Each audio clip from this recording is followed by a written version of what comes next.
We're live. All right, everybody, welcome to the Redeemed Legion podcast, episode 11. Excited you guys are here? Let's get into it. Aiden Wilson Tozer once said, "The most critical need of the church at this moment is men, bold men, free men. The church must seek in prayer and much humility the coming again of men made of the stuff of which prophets and martyrs are made." This is the Redeemed Legion podcast. On this podcast, we dive deep into the intersection of faith, masculinity, and modern-day life, exploring biblical principles and how they apply to the changes men face today. And we're not just here to talk at you. We want it to feel like a real conversation among friends. Here to encourage and equip men to live out their faith in a world that often presents conflicting ideas of manhood. Welcome to the Redeemed Legion podcast. And now your hosts, Drew, Brendan, and Pete. Welcome to the Redeemed Legion, where bold, free men come to learn, engage, and speak confidently about the truth revealed to us in God's Word. We lead boldly, we love passionately, and we thrive in the chaos of this broken world. We are super glad you guys are here with us tonight. We're excited our audience is growing. We would love for you guys to go on all your podcast platforms, subscribe to our podcast, go to all the social medias. We're on there. Check us out. Go to redeemedlegion.com to the shop page. We have some merchandise on there. These hats that we're all wearing are on there. We'd love for you guys to buy those. There are supposed to be shirts on there, but they're not there yet because we just can't afford it. Because currently the podcast is sponsored by the three of us. So we'd love to pick up some more traction there. But either way, we're glad you guys are here. We got a cool episode tonight, and we're going to dive right into it. We do have a live event coming up in about a little over 2 weeks from now, April 6th, here in Central Texas. It's going to be cool, laid back. There's going to be barbecue in the driveway. We're going to have a speaker. We're going to get real and talk about some stuff. So if you guys are around or you want to fly in, come on down. It's going to be good. The last few events have been awesome, and we expect big things out of this one. So we're super excited for it. With that, Drew, take it away. So we had a baseball game last night. I coach Little League baseball, so does Pete. And we had a baseball game and had a moment with my son that was kind of a kick in the rear for me. Put my boy in the pitch. Usually he's a pretty decent pitcher. I don't expect him to go pro or anything, but for a 10-year-old, he's not terrible. And man, he was on the struggle bus last night. It was probably 6 batters in a row. He would get 2 strikes on him, and then he'd end up walking them every time. And by the time the inning was over, the other team got 5 runs off the deal, which is the max runs you can get per inning in our league. And when I walked out onto the field to greet the team as they were coming back to the dugout, like I always do, he was sobbing walking off the mound, and he was mad at himself. He was upset, all the things. And he goes back in the dugout, and his team tries to cheer him up a little bit, and he didn't want to hear it. He goes and sits by himself. And I pull him off to the side, and I'm like, "Hey, man, everything's all right. Like, we have bad days, we have hard times, and everything's not always going to be perfect." I asked him, I said, "Where does your strength come from?" And he angrily replied and said, "I don't know." And I said, "It comes from Jesus." And he said, "Yeah, I know, but just not really bought in." My encouragement was not helping the deal at all. So kind of went in to explain to him, like, everybody has bad days, everybody has hard times, and we're not always our best self. But God sent his son to die for us because we were not near good enough or ever going to be near good enough to save ourselves. And so our strength does come from Jesus. And I started to explain to him how I have days at work where I suck. I have a hard time. I have uh, being nice to people, or guarding my words, or doing things right. And man, before the conversation was over, I realized I was preaching a message that I needed to be hearing myself as a father, as an employee, as a supervisor, as a husband, all those things. So it was kind of a realization for the both of us. We had a good talk when we got home, and he was in a much better state of mind to receive what I was trying to tell him. But it's been something that I've been chewing on since then, um, as a reminder of myself, what it means to be a father, a husband, and just a man in the biblical sense, and the principles that God has set for us in His Word. Um, they're not easy to follow 24/7, even when you are a grown adult. I think a immediate takeaway from that whole thing is for all of us to remember that God will use us in ways that we never expect. Like, and our talents, something as simple as coaching youth baseball, like you're out there being used as a tool, ministering, and you don't even realize it. It's very easy to not realize, I should say. Yeah, that's very true. And it's easy to get caught up in the heat of the game, Oh or yeah. a bad call, or whatever. Try not to live vicariously through your kid. Yeah. Yeah, of course. Of course. Yeah, Drew and I are both blessed with I think pretty athletic kids, and that's a certainly a struggle to manage, of like making sure that you're pushing for his interest when it's like Yeah, there might be some selfish desire there as well. that's right. What h- how often do you get opportunities like that, you think, to have those types of conversations and actually pin it back to faith when you're talking to him about Uh, baseball? talking to, my oldest son, I think we have those conversations pretty regular. Um, But then, sometimes some weeks will go by and I'll realize, like, man, we haven't had a good talk in a while, or I haven't, really painted a clear picture for him this week of what manhood in the biblical sense looks like, or what God says a man is designed to be.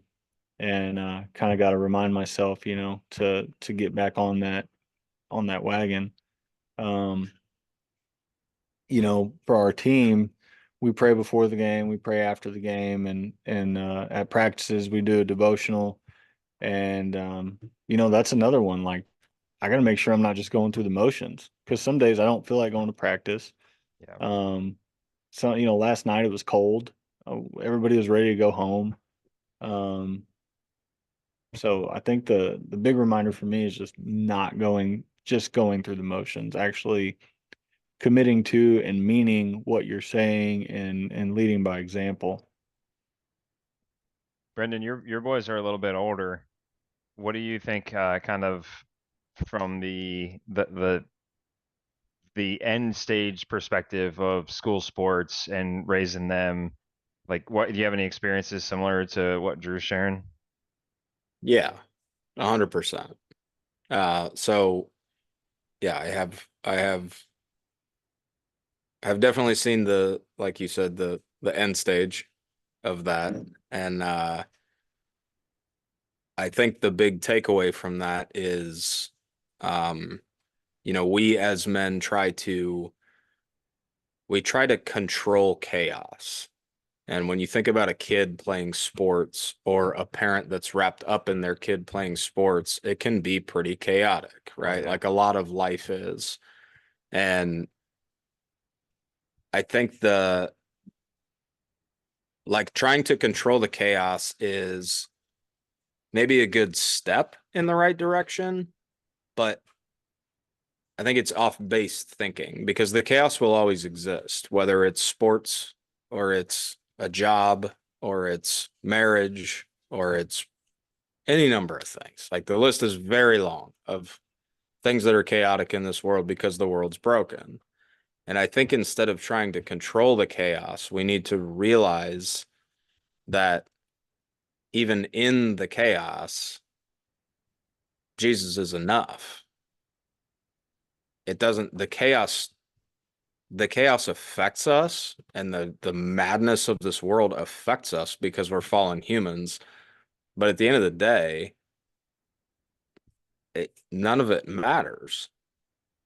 And that's really hard to realize and keep in mind in the moment. But I think the more, for me, as we went on, in just using the sports example, as we got more and more competitive and it got into, you know, national competition and Yeah. collegiate athletics and things like that, it's important to remember that those things have an end, regardless of how good your kid is or how, your glory days of when you were playing sports, like Right. those things have an end. And it's important to just keep perspective on them, right? Because here in America, sports are a huge part of life, and I love them. Love sports, always have, still do. I'm going to watch your kids play sports now. Yep. Like, it's fun and it's cool, and there's nothing wrong with them. But I just think people get, like a lot of things, people get way wrapped up in them and see them as kind of that end all be all, and they're just not.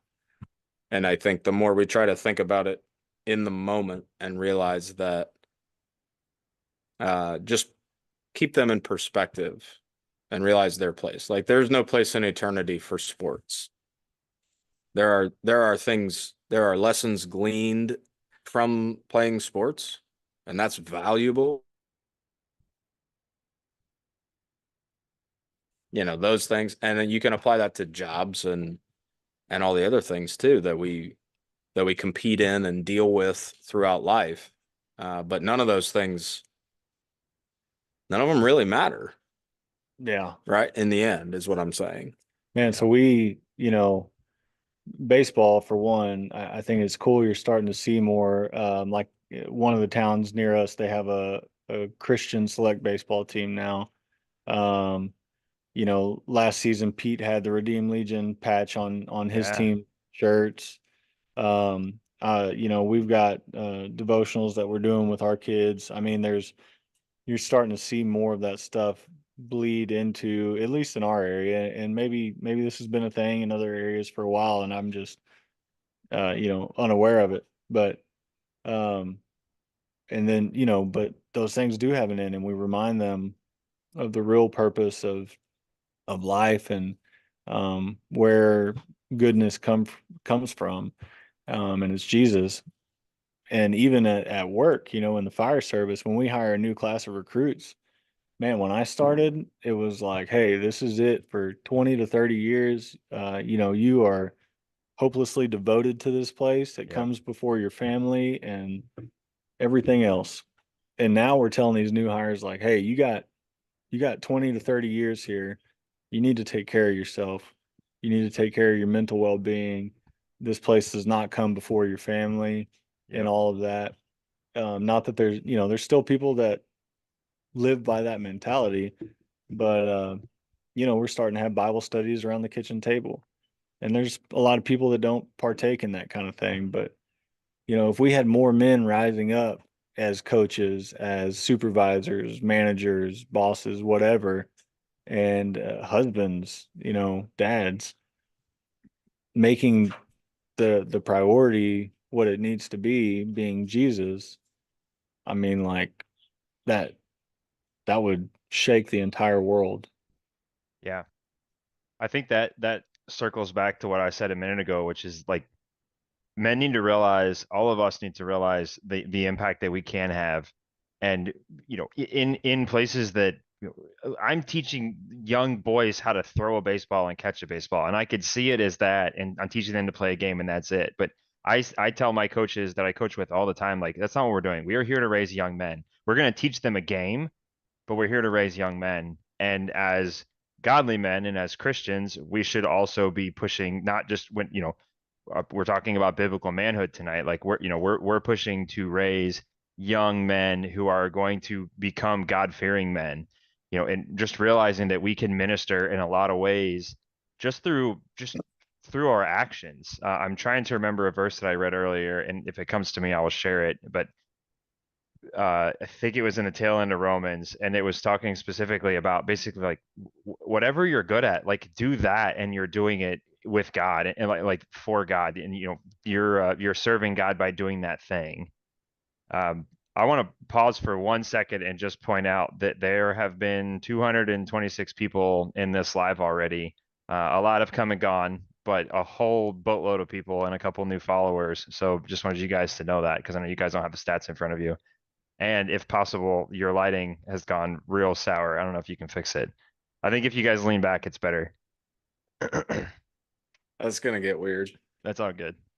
Let's Joe leans way back. Never mind. Come back. Come back. All right, that's what I thought. Yeah, so we obviously need sponsors because Yeah, we can't afford lights. we need better technical things happening in our world. So Yeah. but man, I just I don't know, I think as young dudes, um I think Just as let young it. We're dudes, just gonna let it ride. man, these kids have questions, and you don't know what they're hearing at home. And sometimes even what they're hearing at home, they're still gonna be surrounded by the world wherever they go. And they're gonna have, That's right. they're gonna want to verify things for themselves too. Right. Like that's the big thing. Like, oh man, I could not my daughter is our middle child, and she chose first that she wanted to be baptized. And we had a long conversation. You understand what that means, um, and all of that. And she did. Well, I have a son that's older than her, and I'm like, why is he not grasping this yet? Yeah. Have I not done my job teaching him? Um, but at the same time, I realized like, man, you can't force feed. You can put the information out there. You can live by example, and yourself be filled with the Holy Spirit by accepting Christ and having that relationship, letting your children see that. Um, and then one day on his own, my oldest son was like, hey, I want to accept Jesus. I want to get baptized, all of that. Um, we've got one other kid, and who knows when he'll do it. Yep. But a lot of these kids, we don't know what their home lives are like. And maybe they're good home lives, but they're just not, their parents aren't believers, or they're not actively pursuing Christ. That's one of the big reasons that we haven't gone select baseball, is because we want to make sure that we're at church on Sunday and all the things. And um, but why can't we have church at the baseball field? Why can't enough people maybe show up early and be dedicated to hear a message or something like that? And man, that would really show some kids, I think, maybe that the importance, the priorities. Drew, what experience have you had? You mentioned earlier that with your team, you are praying before the games and sharing some sort of a devotional. Like, what's been the feedback that you've received, like good or bad? I imagine that most guys that hear that call themselves Christians are probably like, oh, Yeah, yeah, I could do that, but right. Actually started during football season. I helped coach, and I was like bottom of the totem pole as far as the coaches go. I like football, but I don't know it enough to coach it. So I was just there basically. But I was glad to be there, and I was honored to be asked to pray with the kids before a game. So before each game, I'd give a message, and just a short little thing, yeah, and man, a lot of times I felt like these kids probably like, but slowly I had kids coming up to me on the sidelines, and they're like, hey, can you tell me more about David and Goliath? Or what happened with David after Goliath, and what did Goliath look like? And, all that kind of stuff. And other stories that I told them. Um, so when baseball rolled back around, we've always like prayed with the team after, but it was like me say a quick prayer and everybody got out. But this year I made a very intentional step and sent a message to all the parents and basically said, hey, look, the priority on this team is going to be Jesus, not your kid, not their playing time. Bad attitudes won't play. And if you have any issues with your kid learning about Jesus, being prayed with regularly or being asked to pray, this probably is not the team for you. And we didn't have anybody back out, and kids have started stepping up as the seasons come along to pray. Nice. And some of them, you can tell they don't have a lot of experience praying, but man, they're putting their heart out there. And it's pretty neat, man. Haven't had any parents really give a whole lot of feedback, but that's fine. Hopefully they're taking this stuff home. After we do a devotional, man, we use GroupMe, but I put the devotional, a picture of it on GroupMe, and I'm like, hey, here's what we went over with your kid tonight. Go, maybe y'all can dig into this together a little more. Hadn't got a lot of feedback on that either, honestly, but he's using it.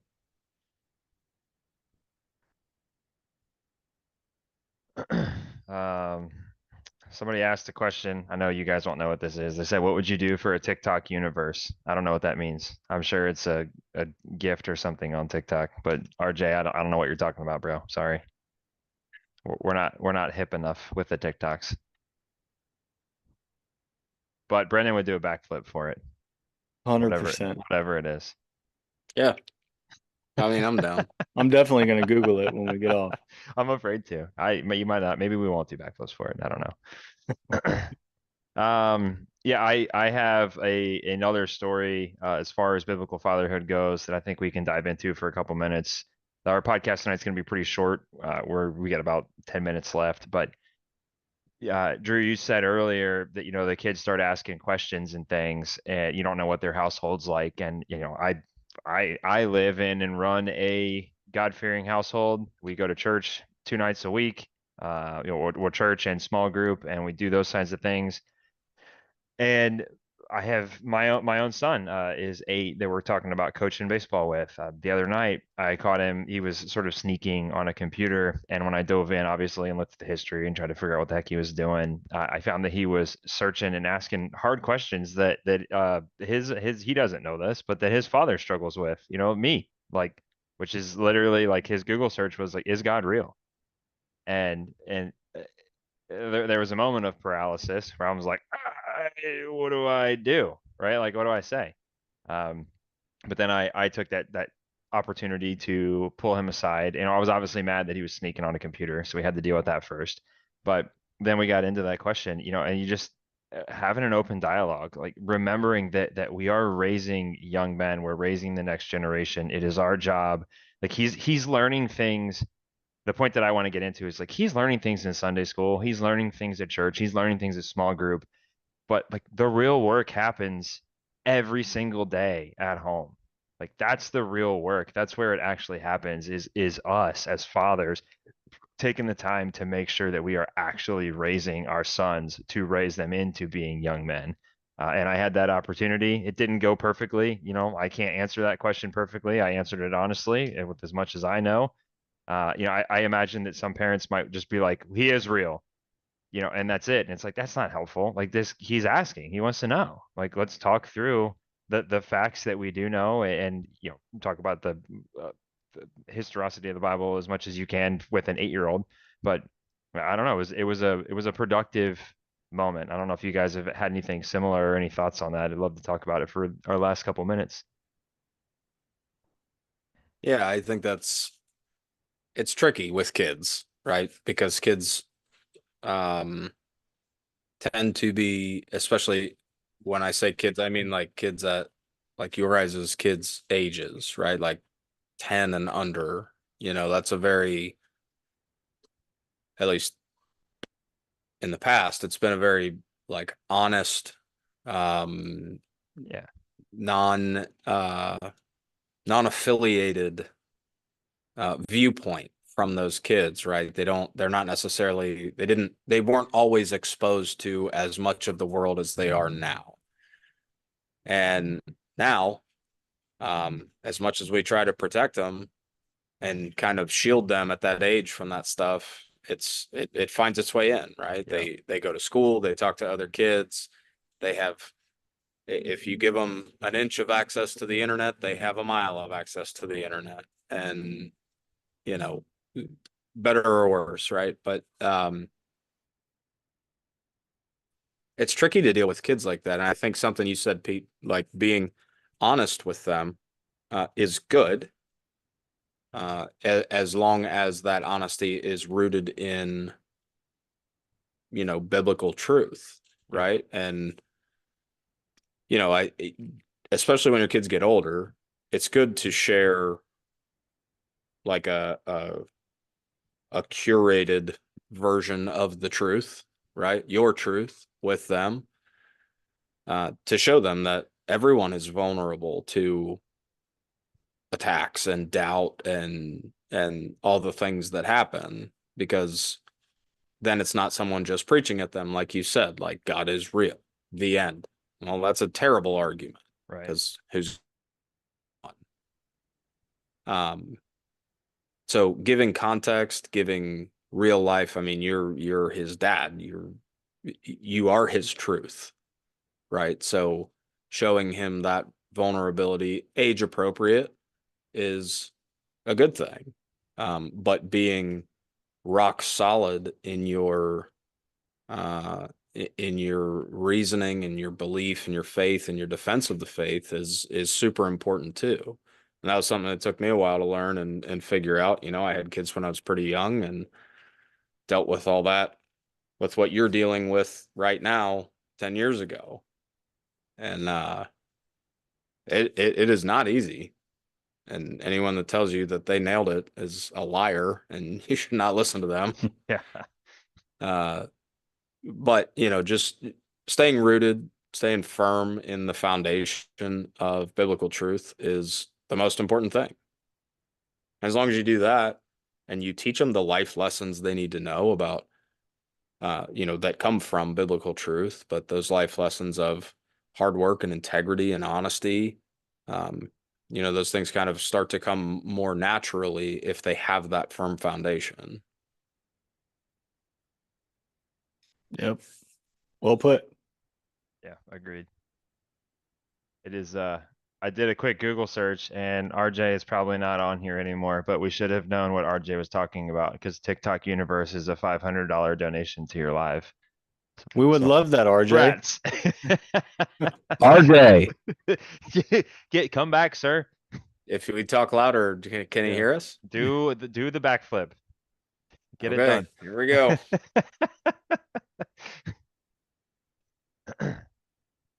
Yeah, Good chat. agreed. We're gonna try to be popping on and doing quick short lives like this and quick short podcast episodes more often. We've certainly struggled the last couple weeks and month or two, really, to just be real consistent with our content. So bear with us. Anybody that's new following the Redeemed Legion, this is the Redeemed Legion, where we teach men how to act like men with a biblical foundation. We do lots of cool stuff on here. We do a lot of gun things on our TikTok page, because it's the thing that gets people interested. And yes, like, our goal is to get you in the door showing you cool guy stuff and guns and things like that. And then we want to talk to you about Jesus. We are here to shamelessly speak the truth and put the word out there and try to make a difference in the world in whatever way that God will lead us out here to do it. I don't know. You guys have anything to add to that? I think it's good, man. Yeah, it's good. Come to the live event on April 6th. It's going to be good. Yeah. Yep. Central Texas live event. We will see y'all there. If you want to find out more, you can get on our website. It is redeemedlegion.com, and there's a contact page on there. It is an easy way to get on our mailing list and get a hold of us. And one other thing that we've been talking about doing, we've done a couple times already, that we want to do again, is like an online Bible study with anybody that follows us. So if that's something you're interested in, same thing, get onto the contact page, drop your information on there, and we will be able to get you on with us, and you'll have the ability to talk to us as we work through that thing together. Yeah, I think that's it. It's all good. Thanks for tuning in, everybody. We'll see you next time. Adios, friends. You've been listening to the Redeemed Legion podcast. It's all about faith, masculinity, and modern day life. Our passion is to encourage and equip men to live out their faith in a world that often presents conflicting ideals of manhood. Welcome to the Brotherhood. We hope you've enjoyed the show. We know we had a blast. If you did enjoy it, make sure to like, rate, and review. And we'll be back soon. But in the meantime, you can email Drew at redeemedlegion.com, Pete at redeemedlegion.com, and Brendan at redeemedlegion.com. The website at redeemedlegion.com. And find us on TikTok and YouTube at, you guessed it, Redeemed Legion. Take care, be safe, and see you next time.